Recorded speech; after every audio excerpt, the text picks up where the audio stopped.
Won't you teach me how to fly like the dragons in the sky?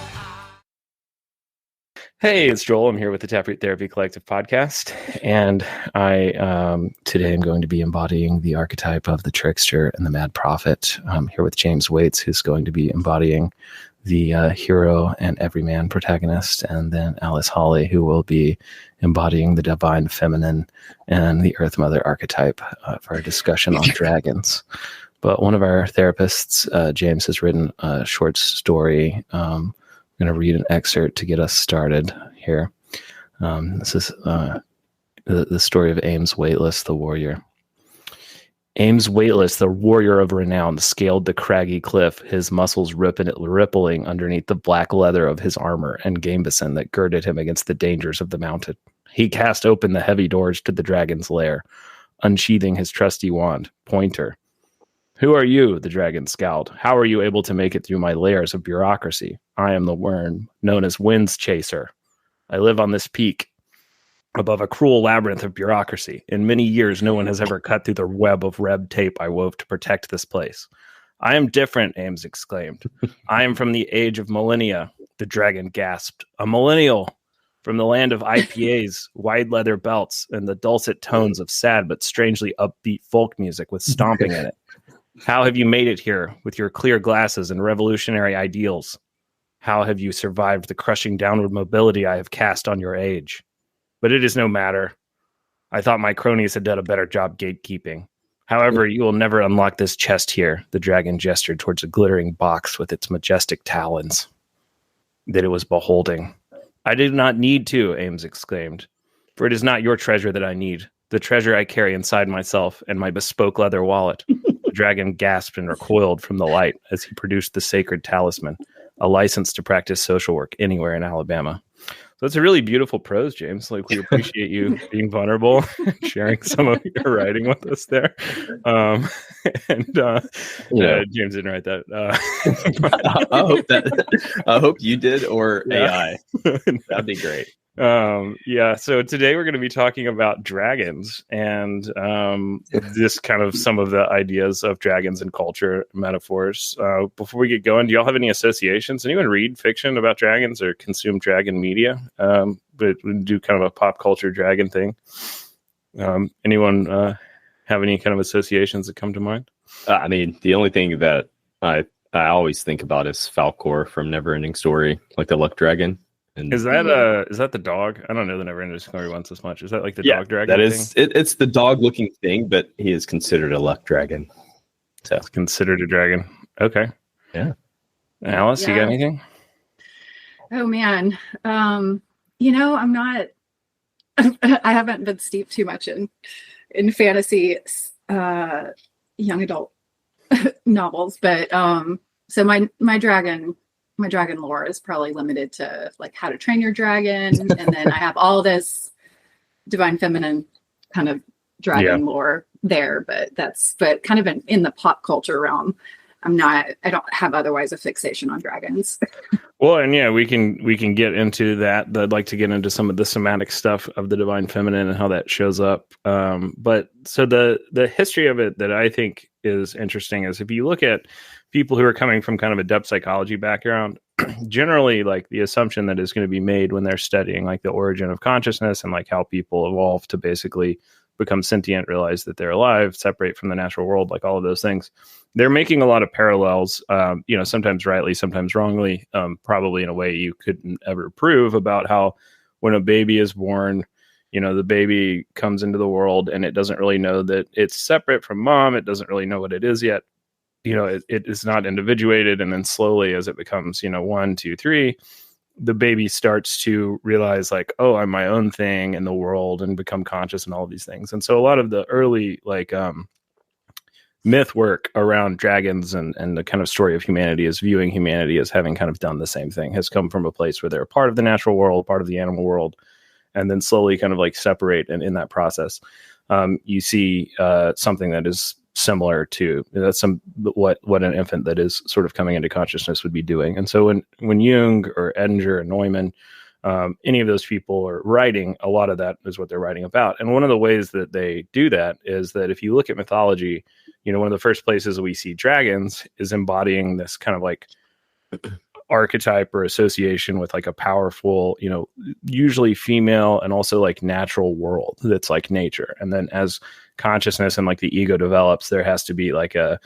traditionally masculine hero that slays the dragon and then, makes this, kind of like order and new, egoic consciousness. So, in Babylonian mythology, Mesopotamia, you get, Marduk is the hero that goes out and slays Tiamat, who's like the chaos dragon of the night, and to female, and then makes the world basically from that. And then in most myth systems later, the world goes kind of too far into like masculinity and hierarchy and order, and then the kind of female potential has to rise up and tear it down. So like in the Greek tradition, you get things like what do you call it, the Bacchanals, like where the when there's like too much order, too much masculinity, too much like law and rule and the things the Greeks associate with masculinity, all of a sudden like Bacchus will cast a spell on the women and they become like feral and go to the woods and wear vines and like eat wild animals off the bone and tear the civilization down, and then order is restored.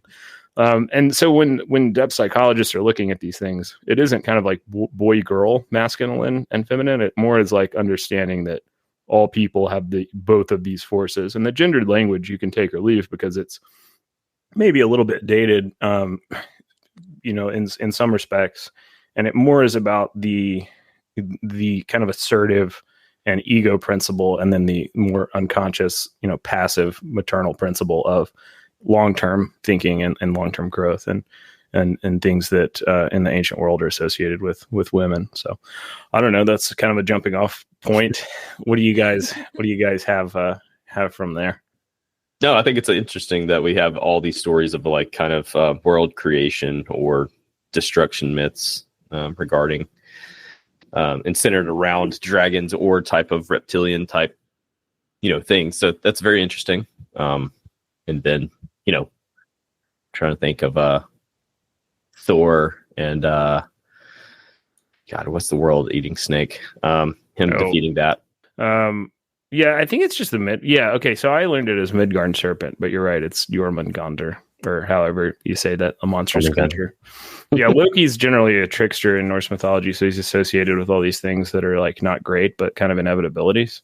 The way Norse myth treats dragons is like the way it treats most things, where it's just kind of like, these are going to happen. Like if you read the Poetic Eddas, like the poet's just telling you the whole time, like, don't get drunk like I did, because when you do, you'll do these things, but eventually it will happen, and then they'll be fighting. And there's just kind of this understanding that when you have a whole bunch of people together, when there's a big party, when there's a lot of alcohol, Loki will kind of sneak in through the back door and start to create this chaos. And eventually that will end the world, and then it'll be reborn. But I don't know. I think dragons in myth, like me and James were talking right before Alice got on, about how like you could kind of see how like in the natural world, like in a prehistoric culture or like an early kind of Bronze Age culture, you look at an animal and you can make a lot of parallels to humanity, different archetypes of humanity. But like when you're looking at a lizard or a snake, it's like so different, like even a fish, like it maybe feels more similar to you or is easier to personify. But it makes sense that maybe dragons would contain, serpent-like creatures would contain like the parts of ourself that we are the most distant from, or the most threatening to us, why they would show up in Eden and different things. Alice, do you have any reflections on that? I mean, I know we've talked about a lot of these things before, so I don't know. I think when you're talking about them representing or kind of looking to us, it's almost like, a snake is like our stripped down nervous system. It's like our essence. Yeah. It's like just the head and like our spine, and then all the other extra stuff is gone. And so they carry this maybe like field that's similar to ours, but they just kind of in the 3D just have like that. And so snake is just a spine, where like it's almost like just our brainstem without anything else, which artistically that's interesting. I know Kundalini yoga does a lot with like the coiled golden serpent or something. You probably know more about that than I do. And then, evolution, the oldest part of our brain that we deal with a lot in trauma therapy is lizards, Right. Right.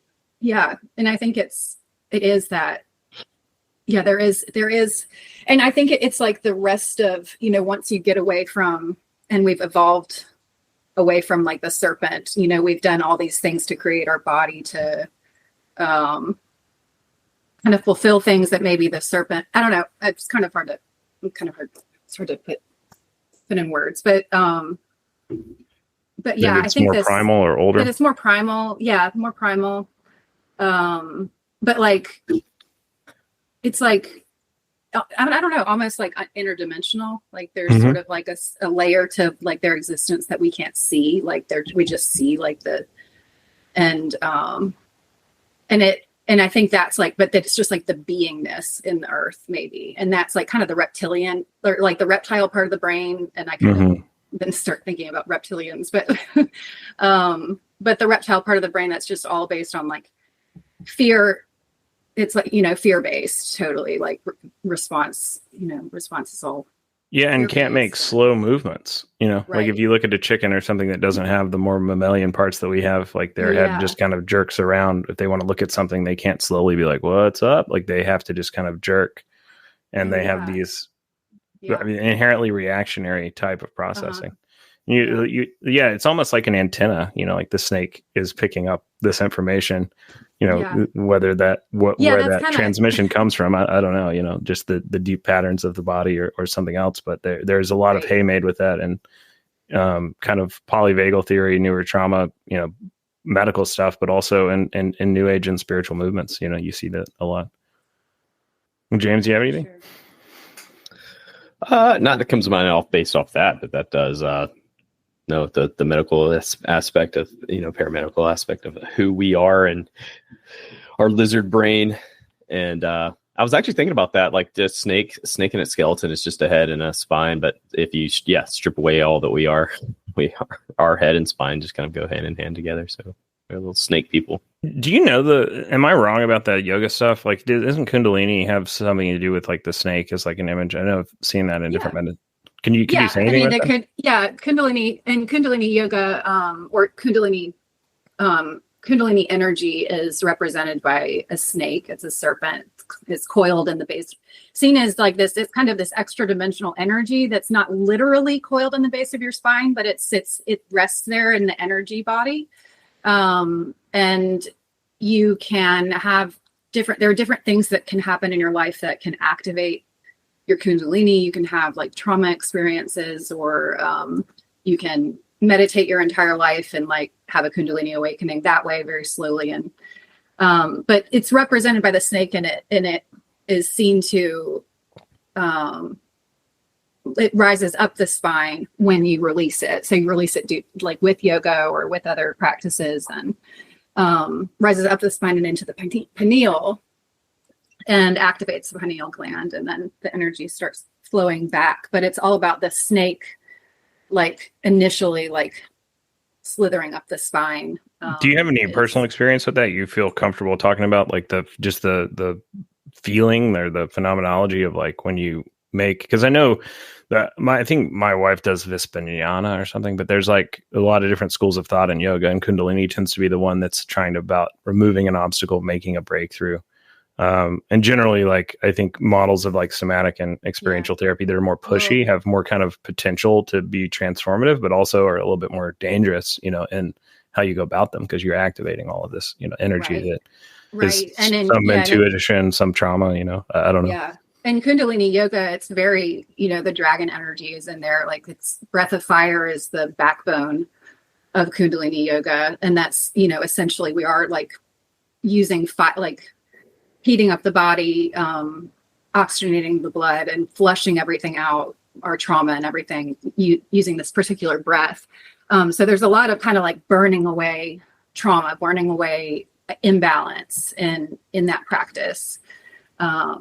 And Kundalini, that's a loaded topic about Kundalini experiences, awakenings, etc., and like kind of the feeling there.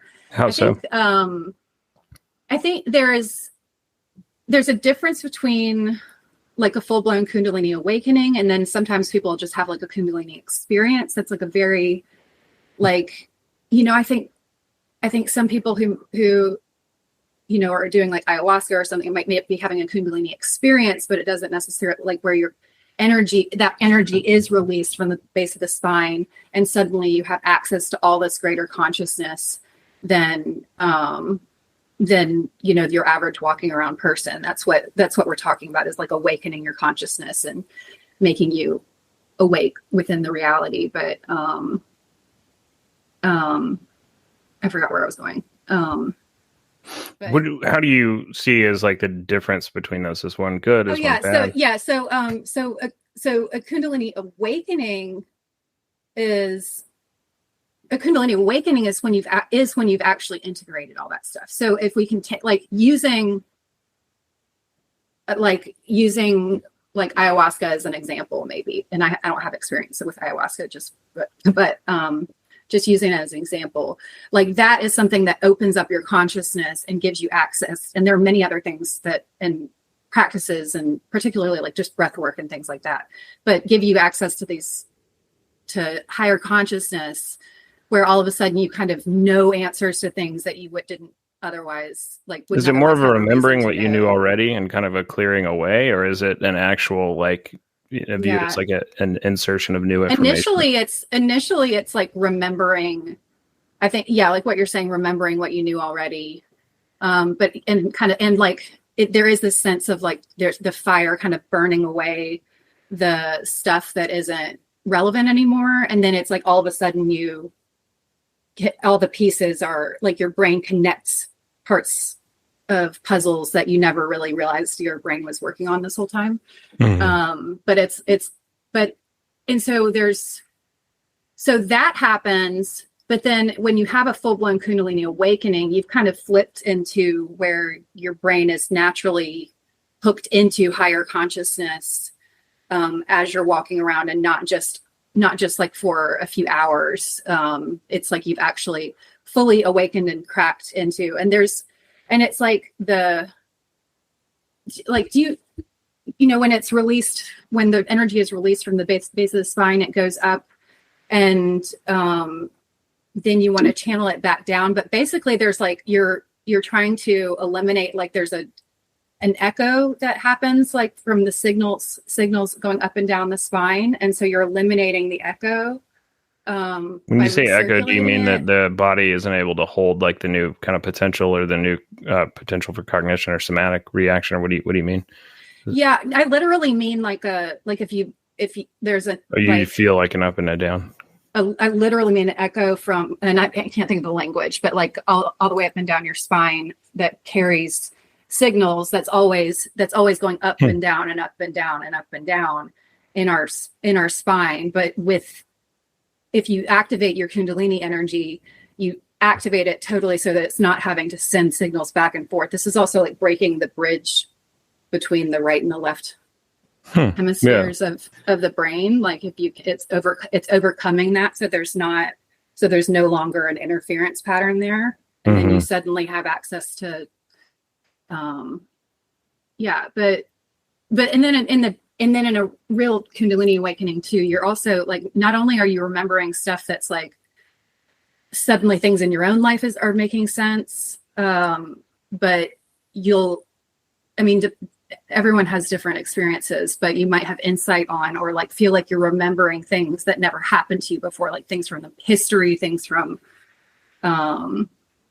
just kind of a wide identification. Yeah, and it's sort of like in the sense that, like, when people have a brain surgery or something and wake up and all of a sudden know a new language, that there's no reason for them to know, like that type of stuff is sort of like what you're activating when you have a Kundalini awakening. So those types of things will come on where you have all of a sudden this knowledge that there's no real reason for you to have it, except that what we're seeing is that it's like you've sent this highly charged energy up into your pineal gland and activated it, and that's your antenna to the universe. That's your antenna that it connects us with greater consciousness.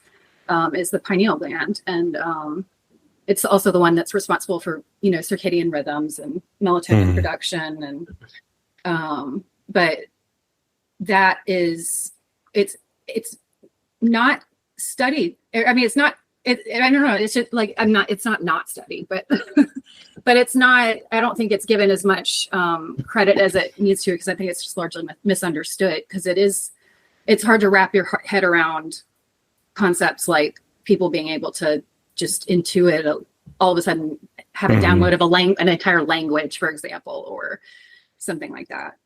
Well, it's interesting. Like if you look at evolution, like the origin of like what the pineal gland is doing with hormones is originally something that the parietal eye is doing. Like in our evolutionary past, there's like a clear scale on the top of the head of like a lot of lizards, some sharks.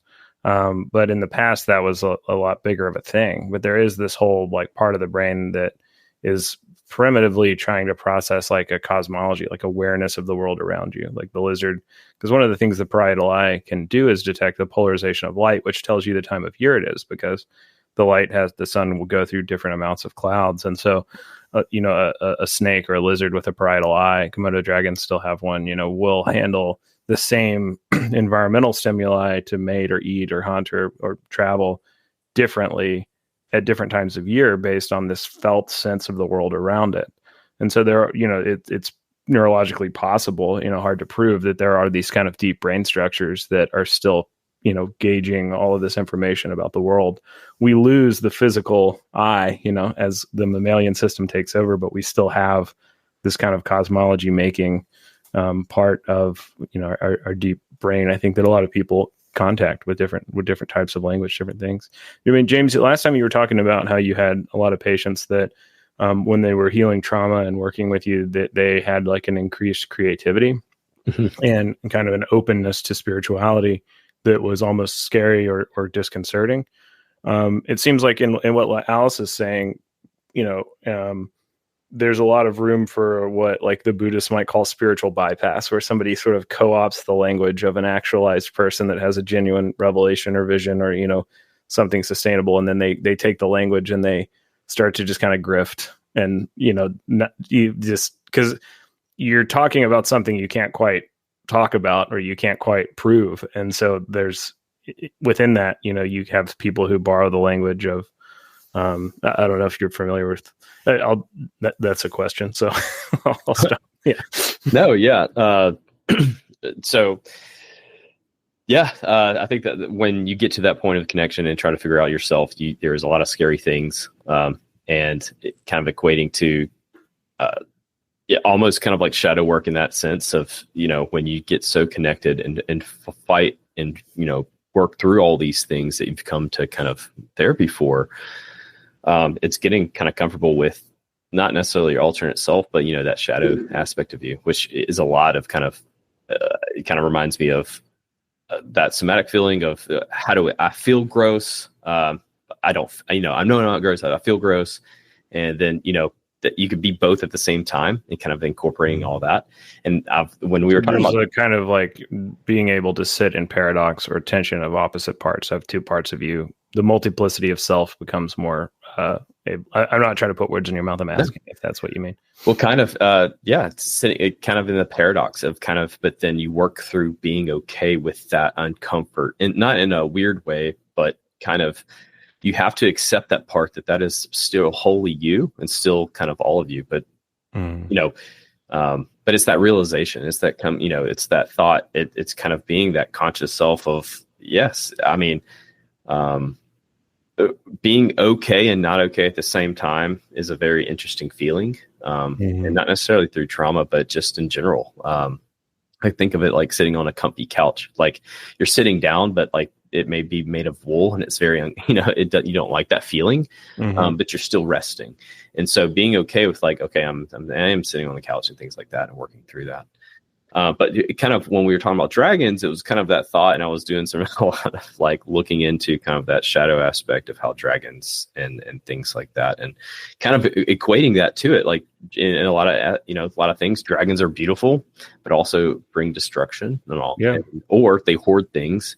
So they still might be pretty, but they want the prettiest things and they keep hoarding it. And so we look at that, and I was kind of looking at that of being a part of who this person is in front of me, and how to, you can be okay with being seeing this dragon version of yourself or this shadow version of yourself and incorporating to who you are. And that makes you fully whole person. And that's a crazy feeling for some of my clients that come. It's just incorporating that being okayness, or being, finding comfort in the uncomfort has been pretty helpful for them, that this is a normalization.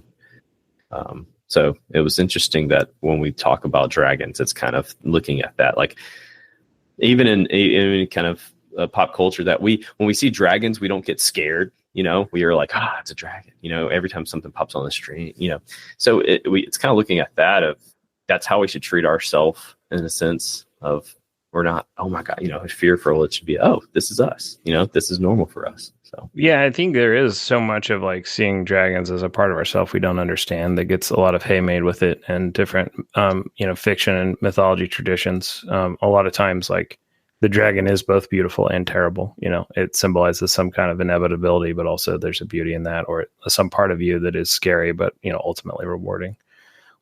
Alice, when you talk about like the kind of new age associations with that divine feminine like energy, could you say anything about like, you're familiar with like spiritual bypass, or that idea that you can, like, I know there's a writer that, when people, it's like it's like an intellectualization, but it's spiritualization where sometimes, like, I think the intellectualization where people are kind of talking about things that they've read without experiencing them, that's something that comes up. You're using the language of experience without the experience itself. Like that's something you see. But there's also this tendency to be like, to get rid of the ego and just disband it with meditation or drugs or something inherently is integrative, which isn't true. There's a ton of people that take acid and go to a Fish concert and then go back, and they didn't work through anything. They're not taking, you're making the music weird or whatever, but you're not really taking anything away. Right. And there's a guy who wrote a story about working with people with meditation a long time ago. And he was saying that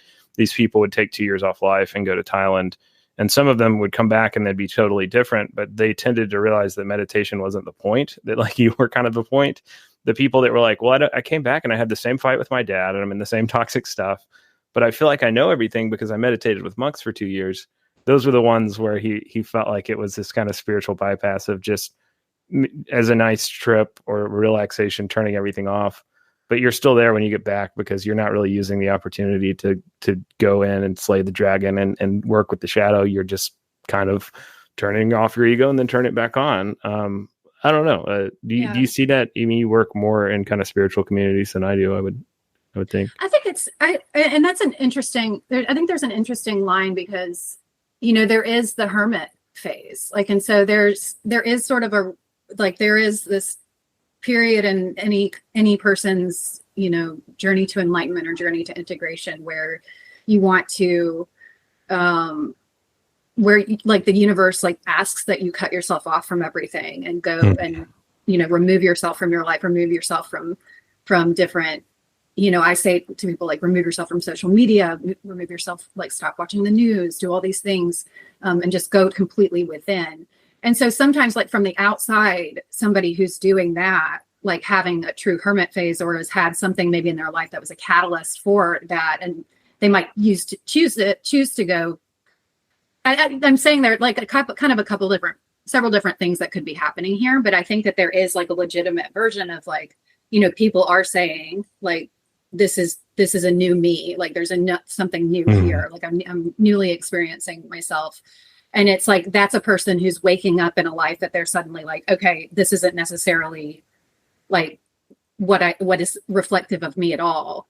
And so then from the outside perspective, we have to be able to be like, okay with and on board with like somebody being able to like reflect on and change who they are, how they present and how they how they show up in the world and what their values are and what they want to do with their time. I think we accuse people of like maybe spiritually bypassing because maybe there's a legit place for, if you have a really crappy, meaningless job to all of a sudden have a spiritual awakening and then, want to do something like go travel the world or do something that's not going to make any money. And that's the person who we kind of look at as the crazy person, but it's sort of like to keep going and going and going to something, to a job that's just killing you and just resigning yourself to that. Like that's actually the bypassing spirituality rather than Yeah, I think that's right. That, ultimately you are there's no one who can tell you if you're doing the work or not. There are people who maybe are good guides but ultimately it's between you and your relationship to the thing. A lot of things that I've done in my life that resulted in good stuff later, like I didn't even know why I was doing it. I could probably tell you now, what I was working through, but it looked crazy and maybe felt crazy. Starting a therapy practice. It's maybe one of those things that just felt like there's something on the other side of it. Nobody can see it. I can't see it, but I have to do this because I feel like there's a higher way of knowing that I'm in conversation with something. I think what I meant with spiritual bypass was more the people who take the language of actualization to kind of talk about those things, but what you're really doing, and a lot of time they've convinced themselves. I think very few they've of them kind of are, gotten stuck. Yeah, they've got. I know. I do know what you mean. like you take your own bias and trauma, and then you say, "Oh, actually, that's a higher spiritual purpose." Like when I was growing up, there was a lot of in the Christian tradition, people were like, "Well, you should be afraid of people who look like this, or do that, or do these things," and it's just like, well, it's convenient that all of those things are just not you, and you don't know those people or have any experiences with it. You know what I mean? And you're kind of putting that into the mouth of the divinity, and then saying, "Oh, well, yeah." And but I mean, people do that just as much. I think, like on the more kind of liberal left, with like something where you're like, maybe you could change your relationship to this thing, or do work, or kind of face a part of yourself that you're running from, and they're like, "No, I'll just buy a crystal, or I'll do this," and it's like, ultimately this is about your relationship to yourself, and those things are pathways to do that, but the pathway is not the destination. I don't know if that makes sense, or if you see that. I was wondering if if that was something that you see or comes up, Alice or James, in your practice. Yeah. It definitely does, and like that's like with everything, people can kind of use it in an unhealthy way, or kind of but I think, I don't know. I don't know. We'd have to talk about a specific example, because for the most part I'm just like, how harmless is it for people to want to have a crystal? Yeah, the point isn't to call people out or something. It's just kind of I know my own. I'm trying to think of the type of people who are the spiritual bypassers that I get.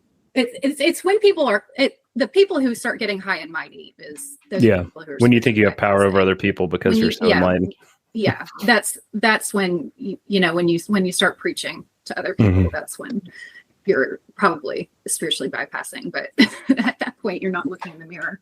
Yeah, I've definitely seen that type, the high and mighty, of becoming that kind of legalistic role of, judgment of others is so hardcore that you're kind of missing the point of how free you actually are.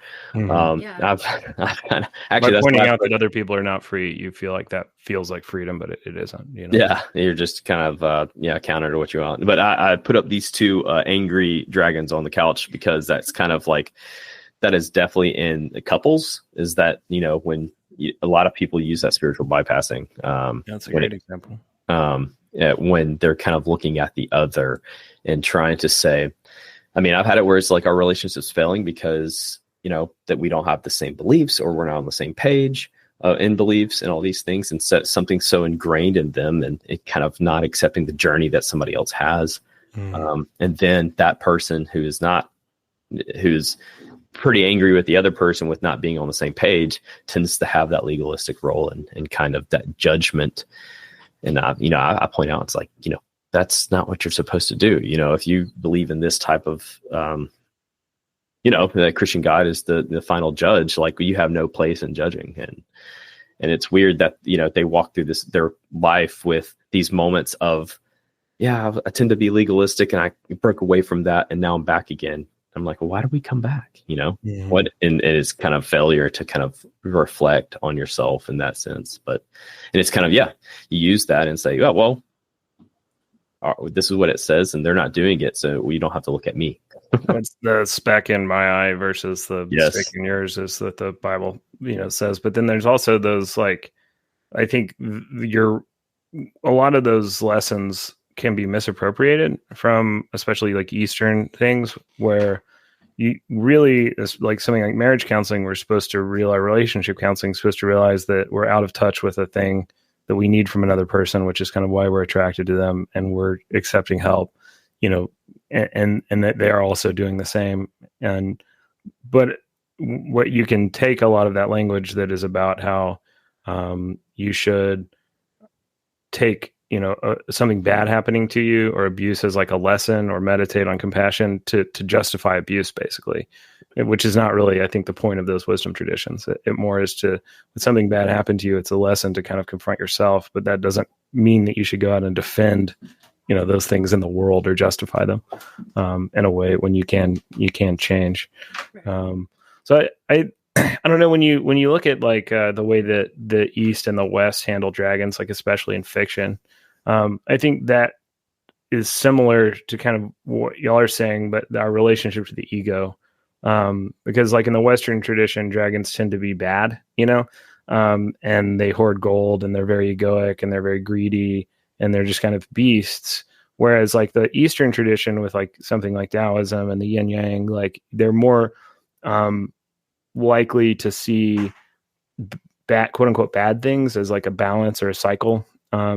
And you see dragons in Eastern traditions have more of that cyclical nature of, even if the thing that is happening is bad, it's part of a process that is inevitable or timeless, or just part of a greater whole. I don't know. Have y'all ever read any like Lord of the Rings or Game of Thrones or Wheel of Time or any of those series as they were coming out? Lord of the Rings for sure. The other ones are a little too long for me. Yeah, I think I read like 14 books of the Wheel of Time and like when I was in like middle school, and then I quit, and I think they just now got finished by another author because the guy died. Yeah, they go off the rails in the same place that Game of Thrones goes off, where they're both written by world builders. They can't get their arms around the worlds that they build enough to finish up the plot. And I think George R. Martin with Game of Thrones, those are very kind of Western English style dragons, whereas Wheel of Time, there's not even a dragon in the series. The dragon is like a metaphor for this cycle that's very Ouroboros and cyclical, and Jordan is definitely writing from like a more Eastern perspective on them. But what do you think about the way that like culture, sort of uses dragons to contain parts of itself or talk to parts of itself?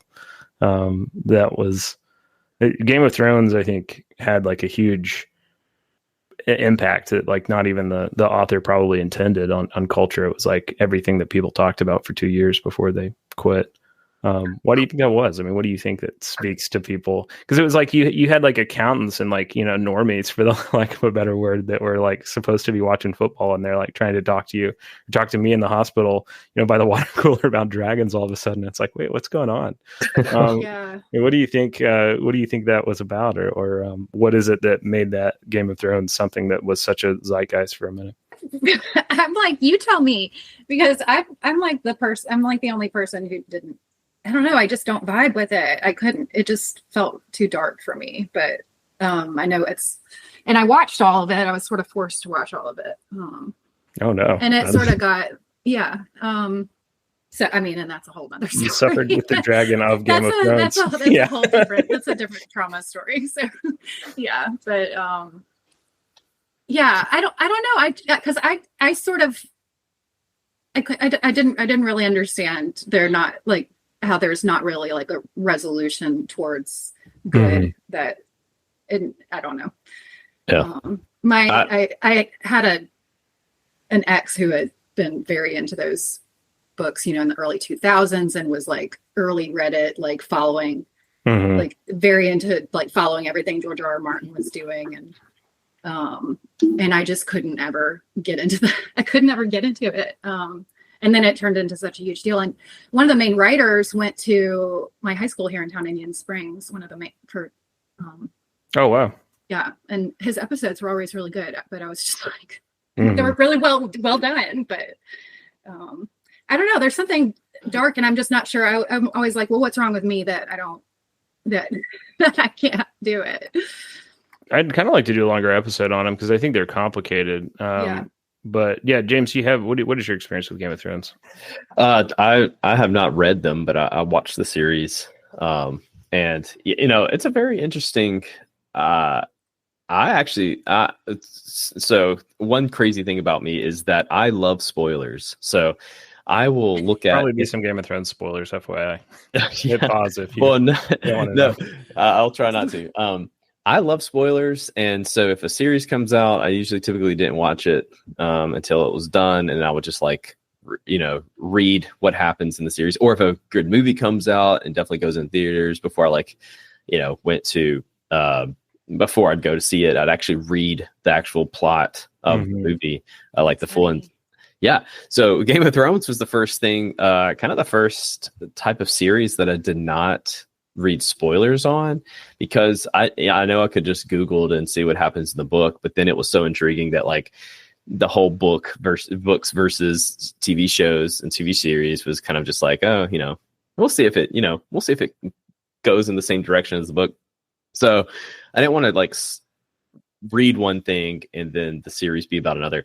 So I went into it blind. I kind of just like said, I don't know anything about Game of Thrones. And it turned out to be something that I like had no idea was going on. Like, and I think what really intrigued me is I really like the series, like Pillars of the Earth they made. I think. Yeah, that's a great series. They are very similar. So historically, yeah, I think the Game of Thrones, some of the stuff is based around the two fighting families or three fighting families of the War of the Roses. Yeah. He's said several times, if I was a better writer, I'd write historical fiction, but I'm not a good enough historian. So I mean, it very like Starks and the Lannisters, the Yorks and the Lancasters. I mean, there's a lot of on the nose parallels there. Yeah. So I went into it, and then when I started seeing those similarities, I'm a big history kind of guy, and so I was like, oh, this is interesting, but I had no idea. But when the dragons came out, I was like, man, that's the cool dragons, and you see the dragons grow up over time, and you're thinking like how their personalities change. It's a very interesting show. I did not like. I mean, the dragons are really compelling. That is one thing I liked about Game of Thrones. Well, when I think like just because it's not a terribly political show, like I don't think that they're like it isn't trying to be Parks and Rec or something where somebody's just like writing their political beliefs to lead you back to them or something. I mean, he's just kind of trying to build a world and let it live. And Martin is, I think, a more left-leaning guy. Like he was a conscientious objector to Vietnam, and there's some things you can see, but the series, like it really was like picked up by people who were very right-leaning, very left-leaning. And I mean, there are spoilers because he'll probably never finish. I don't think he'll ever finish the books. I just don't see a way that he can. I think it'll probably be similar to somebody like Robert Jordan that just can't quite get their arms around it because they're not going to change their pacing and tone and the way they write to wrap up a series. And Martin started, and they both started as a trilogy, and then they ended up becoming these 15 volume, things that just couldn't end. And but you had people who were like very kind of like liberal feminist, like naming their daughter halfway through the series. Khaleesi was like, the joke for a minute. And George R. R. Martin was being like, wait, you don't know how it ends because, spoilers, like she does a genocide. Like the dragons are fundamentally uncontrollable forces. And, the protagonists, some of them lose to forces like inside and outside of themselves. And I don't know that I don't think the end of the HBO show is what Martin would have written, but I don't know that we'll ever know what Martin wrote. But if you want to guess, I think that that's where he was going. These things are kind of a dead age. Valeria died. You're trying to kind of bring back this old glory and empire and power, but it really is not something that anyone is in charge of. And it's not something that is going to come back, that it's kind of time for the next part of the cycle.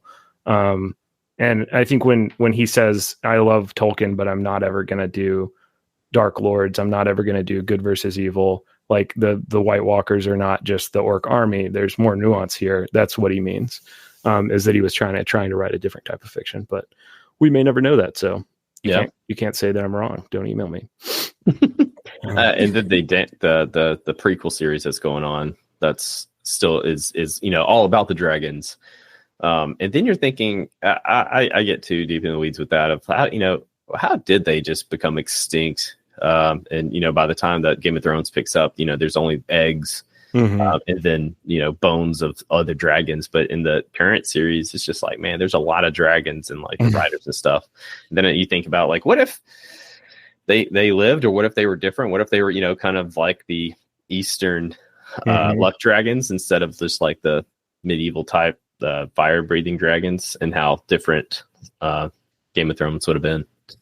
Yeah, the Eastern dragons tend to be more of like a serpent, kind of a celestial thing, whereas I think Western dragons tend to be more of like a monster, a beast. They're more, but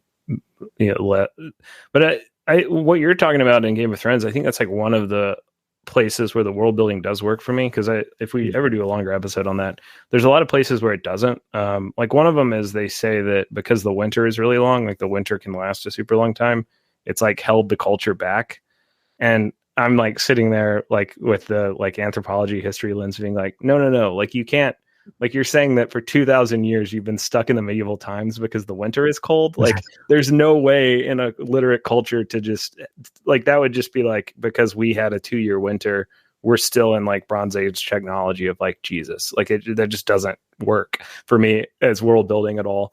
And there's like some, people will fight with you and say there's other things, but I think as the metaphors, he tends to get the metaphors well in the world, and the other things are kind of, plot arcs you have to close in order to get where you want to go.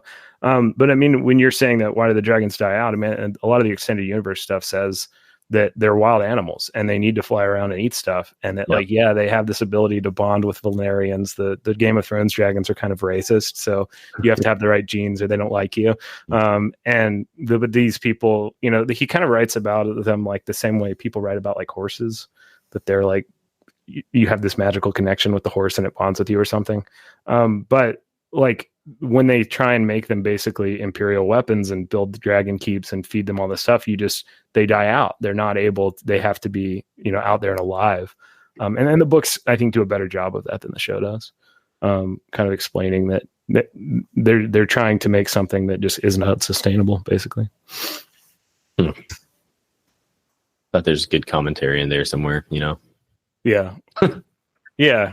And I think he is comfortable with political realities and kind of realities of the ego that are interesting. And I guess, that's like the war machine in general. Like you're going to feed, and nothing really good comes out of it, and other people suffer, Yeah. So. Yeah, exactly. And he does, those are the political elements I think that works for me. Like he talks, there's just so much in the books about how winter is coming and everyone's about to starve, but that people are doing war instead. And I think there's some kind of climate change and economic insustainability parallels that he's doing that are the more progressive elements of the book. But, like it was on HBO, it had nudity, it had violence, it had like manly warriors. So no one, at least I didn't see, accused it of being like woke, or I didn't see a political backlash to it either way. Everybody seemed to be kind of united and liking dragons for 2 years. Yeah. Gore. Yeah. Suffering. Well, I know James has got to hop off right at 11. Do you have do you have anything to close or kind of closing thoughts on? This is pretty open-ended discussion. I don't think we're going to solve dragons in an hour. There's so much. Yeah. If you have a second, I'd like to talk about some of the somatic stuff, associated with it, because I think that's interesting. Yeah. I don't have any closers. Just. Oh, well, thank you, James. I appreciate it. And yes. We can, what do you want to do next week? What's the next one? Oh, I don't know. So we'll have to email and come up with a thing. I wonder it maybe, I don't know when you have to hop off, just hop off when you need to, but I was curious, like one of the things I hear from the somatic experiencing people and the lifespan integration people that I've talked to, it feels, I don't know as much as you do, but it feels a lot like some of the Eastern perennial philosophy stuff. So I was wondering if you could speak to that a lot of times when somebody's assertiveness is turned off, that manifests like in the chest is tight and hot. And then when you're able to, initially they're kind of afraid of that somatic release, but when they do, it moves up into the throat and the mouth and the head. And that feels a lot like kind of chakra work that I've heard about, but I don't know a lot about it. And those people are not coming from that lens, but they're still observing those things. And I've heard that called dragon energy. I wondered if you could speak us out on that one. Yeah, I mean, I think it's always like I guess what you're seeing there is like energy that's trapped. You're talking about energy that's trapped in the heart, maybe, and chest pressure and energy there. So maybe traumas that kind of impact like how is it okay for me to be vulnerable in the world, and then to release that. And we want, as we're doing energy work or Kundalini yoga or other things to make that energy flow up. You're aligning your chakras that way. You're flowing that energy up, and so you're releasing like from the heart through the throat. And there is, essentially burning away. It's like that instinctual, where the dragons are fire breathing. They're breathing like the spark of creation. It's not just weird destruction. Just like was it you or James who said like the dragons have to live. They can't just like be kept there and held for their gold. But I think and like releasing into your throat chakra is how you speak your truth into the world. And so to unclog your heart chakra would kind of help nudge open your throat chakra. And then there's just like this message of truth and vulnerability, and that burns away any unneeded vulnerability. I see that in emotional transformation therapy, which it's Dr. Vasquez's model out of Texas, but he uses color. And there's a lot of evidence that a lot of the ways that we process color has these somatic associations. So you're using that. But a lot of times when somebody comes in and they feel like a black hole sucking around their chest, during somatic work, or they feel like a burning heat, it's green is the color you work with. And then green will kind of turn into blue-green, which is throat, and blue, which is the mouth. And then at first it feels overwhelming. They don't really like it. Most people just don't believe that colors have any kind of somatic association until they start to do ATT. Because I definitely wouldn't have, and until I felt it. It was pretty interesting stuff. And then you start looking at how the brain works, and there are, neurobiological pathways that make sense, that aren't just memory associations, but the way that we react to color. But a lot of times you do see it go from green to blue-green to blue, and then people talk, they have all this stuff to say, they're angry, and they feel like that's a problem. And it's like, no, that's good. You're able to know that you have a right to life, to the world, to be seen, to be heard just as much as anyone else. And that comes up as a kind of fiery anger. So that metaphor makes sense to me. Yeah. Yeah, for sure. It's like you've stripped away or kind of cracked out of the shell is suddenly like burned away. And so you're a live wire in those, in that energy. But yeah. Well, and it makes sense why it would be hard, like going back to the spiritual bypassing, like hard to know if I'm going in the right direction, if I'm doing the right thing. One of the mystics I like, Simone Weil, says you have to go into the labyrinth and you have to keep walking and not even know if you're going in the right direction, and not know if you're just going in circles and you're going to starve. That the darkness has to be that intense, and there has to be some kind of principle of faith for you to keep going. And I think a lot of those early kind of somatic encounters with the self, or just unconscious information, when you start to make contact with that in therapy, people initially are scared, which is why I think dragons are an interesting metaphor for all that stuff. The beautiful and the terrible, but also the self. Yeah, it's a really fascinating archetype, and I think the distinctions too between, we could talk a lot about what you were saying about the Western and Eastern versions of dragons, and maybe there's more of like a kind of masculine overtone to like how the West usually kind of frames dragons, and then the East. I think they want to have a monopoly on the ego. I think that the difference in those are how we handle the ego. That's like why it comes out differently in art. There's very different assumptions about things like energy, and with even the nature of identity. Like in the East is a lot of times around collectivism, that you're a part of a group or that you're a small part. I remember seeing a paper on how like protests in America versus protests in China, how the crowds reacted. And the assumption in the Chinese crowds was that like the greater good was the group, so people would kind of take individual risks to do whatever. Whereas I don't know, like, I think that a lot of that changes when you see sort of historical cycles or empires falling, or, an idea like the mandate of heaven, that, just have a ruler for a while and then eventually they lose the mandate and that empire's wane, and all of your identity isn't caught up in maintaining the empire or the current political thing. Then you do get this more balanced take on like, oh yeah, it's a cycle. It's bad when the seasons change, or it's uncomfortable for a minute, but it also is not something we can stop. So we kind of have to see this as an inevitability. Whereas the West is more about control and trying to make something permanent. Yeah. Power structures of power hierarchies. Yeah. Maybe that shows up in our dragons.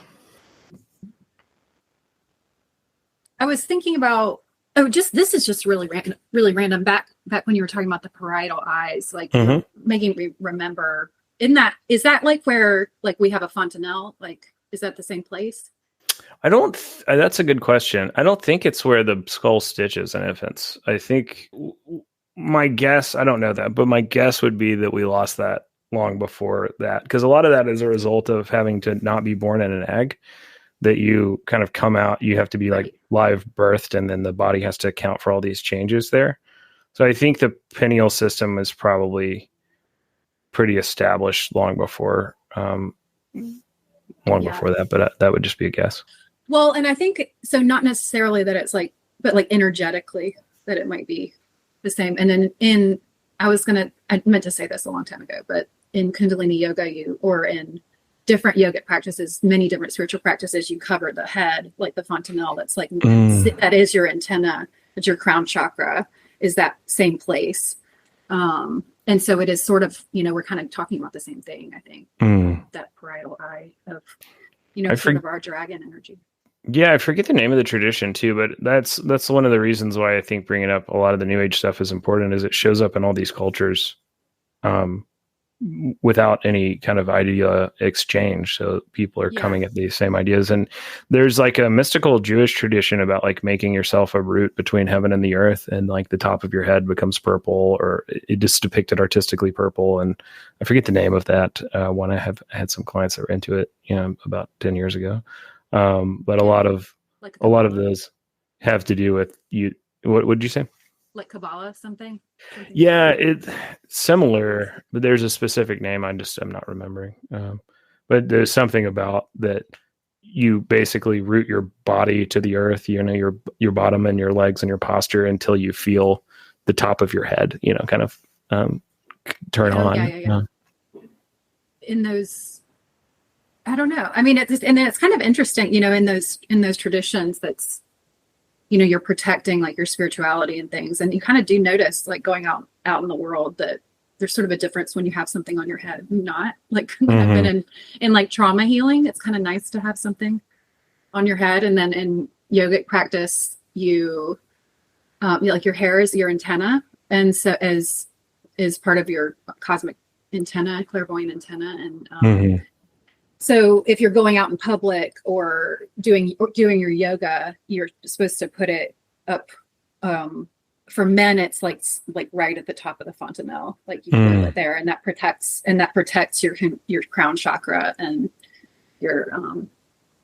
I could see how your hair would draw your attention to it, make you kind of hold that in a different way. Yeah, well, it's just like it's taking your antenna and like bringing it all in and coiling it and concentrating it here rather than like letting it just be all. Well, that makes sense. Yeah. Yeah, I've never had hair super long, but I imagine if it was like bound into a bun, it would, change the way your scalp felt and draw your attention to that. I know there's that line in the Bible about that's the hair on top of the head is the sign of a woman's power or something. And the Pentecostal church takes that to mean women shouldn't be able to cut their hair at all. So like a lot of people who've been Pentecostal their whole life will kind of have hair that goes down to the floor, and they have to wear it up in a bun or something. Yeah. But yeah, there's a lot about kind of contacting the divine and hair in different religious traditions. Oh my gosh, so much. Yeah. And that's one of those things where it's like your hair really is a powerful spiritual. It's very powerful energetically. And so like these traditions where they emphasize hair and the importance of it, like are coming from something that's rooted in truth, but then it ends up being used to like manipulate and to actually undermine the power and the agency of people. Like you can, it's kind of hair is what you do with it. If you use it to express your independence and cut it, and that's, and in those ways, then cool. But if you, but it's sort of ironic, like that they are sort of forcing them to have, I don't know, to maintain that spiritual connection. But I don't know. Yeah, I think when you take anything that is intuitive and kind of a living wisdom tradition and turn it into a rule, some of that is an inevitability, but the rule is not the point. And when you forget and you turn it into the rule, you know, that's like, I forget, there's like a sect of Judaism where they would always like tie a goat like outside the church. And that was like, it became this kind of spiritual practice. And then there was somebody who found some record from like one of the early parts of like where they had settled, and there was like a guy that had like a really bad goat and it would run through the services, and so there was a rule to like tie it up. But you know, everyone forgot that, and then 500 years later they're just tying up a goat because it's what you're supposed to do. And I think when you go into religious traditions, there's like a lot of capacity for like abuse and bad stuff, but there's also kind of an embodied transcendental wisdom that doesn't go away and is there no matter how you contain it in what tradition.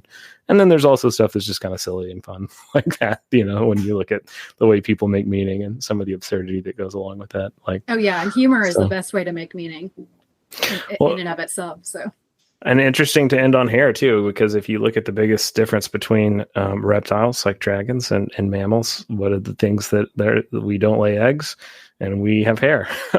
They don't. And that's sort of what I was trying to get at. It's like there's a lot that's like physical and external to us. That's like the reason that these creatures are so mystical is because they contain all this stuff. It's just invisible. They're energetically, but. Yeah. Well, let's wrap there. That's great. We will connect and get something out soon. And I appreciate you joining. Yeah. Thanks, Joel. Well, see you soon. Bye.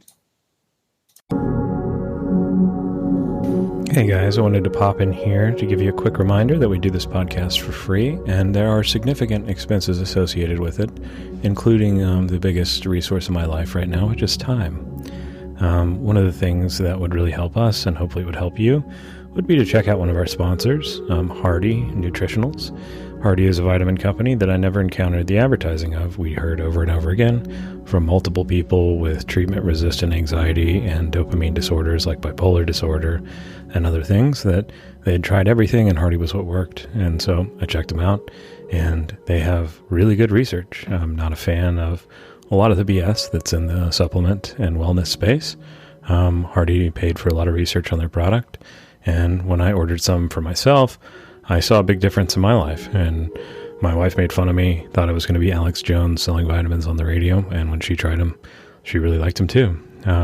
There's a lot of data about how they can reduce the symptoms of ADHD without medications or lower your need for medication, also manage some of the effects of autism spectrum disorder, and a whole lot of other things. Newer research around nutrition is saying that the synergistic effects of multiple things being planned to work together is a lot more effective than one thing working alone. You can get a lot of information about that on our website. Or you can head over to Get Hardy, that's GETHARDY, and use offer code TAPROOT for 15% off. It would help them, it would help me, and it also would probably help you. One of the more frequent things that patients and people in the randomized controlled trials that Hardy conducted report is that they feel more themselves, more focused, and more effective at getting things done, which can result in all of us having a little bit more time.